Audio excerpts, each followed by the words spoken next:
చాలా మంది అంటుంటారు, గురుజీ మీ యోగా మార్గం, ఆధ్యాత్మిక మార్గం, భగవత్ ప్రాప్తి కాకుండా మీరు రాజకీయాల వందుకు ఎందుకు బాగా తిరుగుతున్నారు అని.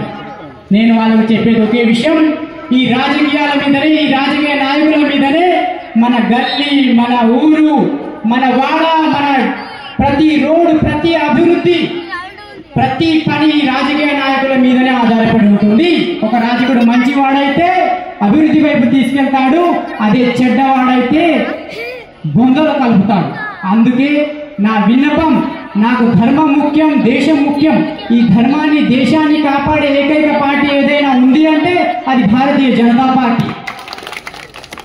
వీళ్ళు డబ్బులు ఇస్తారు, డబ్బుల కోసమే ఆశపడి మనం ఓట్లేస్తే మన ధర్మాన్ని అమ్ముకుంటారు. ఈ మధ్య రిజర్వేషన్ అని తెస్తున్నారు. ఇది అబద్ధపు ప్రచారం, మరీ చేస్తున్నారు ఈ అబద్ధపు ప్రచారాన్ని. కానీ నిజమైన విషయము, వీళ్ళు రిజర్వేషన్ అని మన మీద అపనింద వేస్తున్నారు. కానీ ఈ దేశం నుండి మన హిందూ ధర్మాన్ని లేకుండా చేసే ప్రయత్నం వీళ్ళు కాపాడులు చేస్తారు. అందుకే అందరికీ విన్నపము, మాకు డబ్బు ముఖ్యం కాదు, మాకు దేశము, నా ధర్మమే ముఖ్యం.